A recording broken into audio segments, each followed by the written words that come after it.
안녕하십니까. 저는 구급국장 김성현입니다. 현재 구급대원입니다. 구급대원이 저희가 지금 노조의 명의를 빌어서 왔습니다. 오늘 참여하신 구급대원들도 있는데요. 저희가 작년에 응급실 뺑뺑이 이슈 이후에 어떤 잘못된 전달을 방지하기 위해서 노조 조끼를 꼭 입고 참여하라고 저희가 지시를 받았습니다.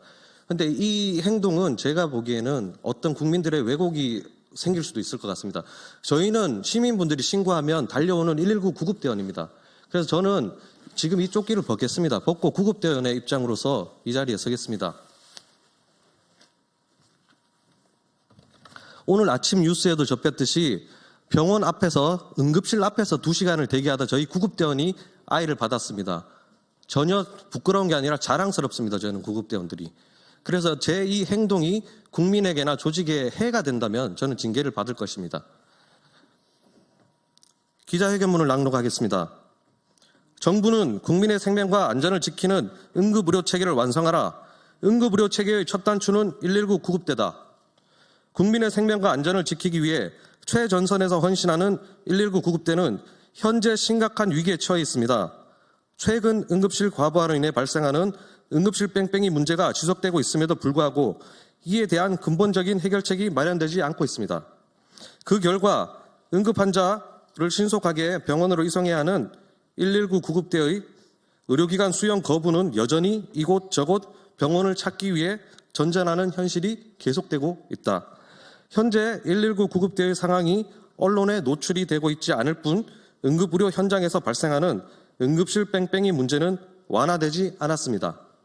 작년 8월 22일 정부 서울청사 앞에서 열린 응급실 뺑뺑이 기자회견 이후 응급실 뺑뺑이 사태가 언론을 통해 알려졌고 9월에는 소방청이 구급 현장 활동에 관련 언론 대응 유의사항 지침이라는 문서를 배포해 구급대원들의 언론 접촉을 제한하는 조치를 내려졌다. 이로 인해 응급의료 현장의 실태가 국민에게 제대로 전달되지 못하고 있으며 대부분 병원과 응급실 의사들의 상황들만이 언론을 통해 보도되고 있다.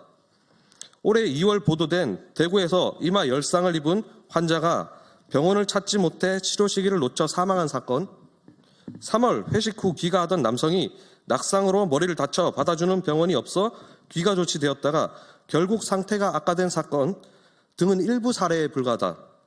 현재 도심 지역의 119 구급대는 이러한 출동을 하루에도 여러 차례 경험하고 있다.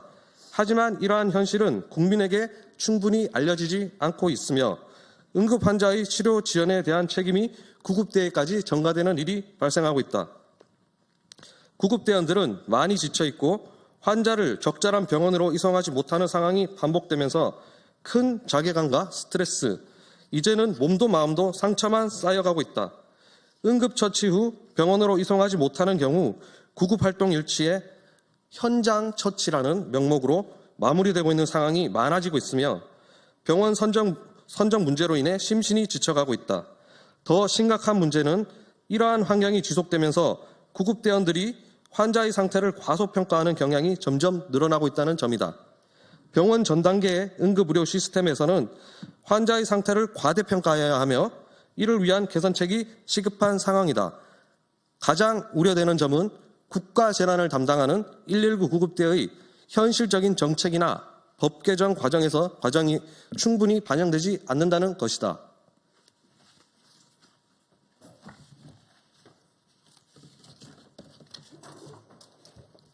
현행 응급의료 관한 법률에 따르면 응급의료란 응급환자가 발생한 때부터 생명의 위험에서 회복되거나 심신상의 중대한 위해가 제거되기까지의 과정에서 응급환자를 위하여 하는 상담, 구조, 이송, 응급처치 및 진료 등의 조치를 의미한다. 하지만 정부가 응급의료 개선을 논의할 때 응급실 이전 단계인 상담, 구조, 이송, 응급처치 등의 중요성은 간과되고 있다. 119 구급대가 현장에서 겪고 있는 문제점들은 어제 오늘의 일이 아니다. 코로나19 팬데믹 이전부터 지속되어 온 문제들이 의정 갈등으로 더욱 심화한 것뿐이다.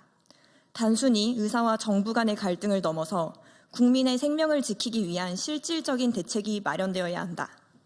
응급의료 시스템이 더는 방치되지 않도록 119 구급대의 현장과 정부, 의료기관이 협력해야 한다. 이에 전국 공무원 노동조합 서울소방지부는 다음과 같이 제안한다. 첫째, 정부는 병원 응급의료 능력 평가를 강화하고 병원의 응급의료 능력을 평가할 때 119 구급대의 환자 수용 및 이송률을 반영한 평가 항목을 즉각 도입하라. 도입하라! 도입하라! 도입하라!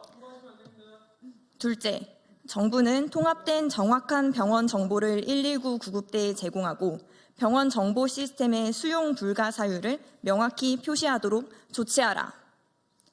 셋째, 정부는 119 구급상황센터에서 병원 선정 시 강제력을 가질 수 있도록 법적, 행정적 권한을 부여하고 이송 지연, 이송 불가 상황이 누락되지 않게 파악할 수 있는 시스템을 조속히 마련하라. 우리나라 응급의료 체계의 첫 시작은 119 구급대에서부터 시작한다. 정부는 119 구급대의 현장 의견을 적극적으로 반영해야 하며 우리나라의 응급의료 체계를 전면적으로 개편하고 개선하는 데 즉각 나설 것을 촉구한다. 119 구급대는 국민의 생명과 안전을 지키기 위해 오늘도 최선을 다하겠습니다. 2025년 3월 17일 전국 공무원 노동조합 소방본부 서울소방지부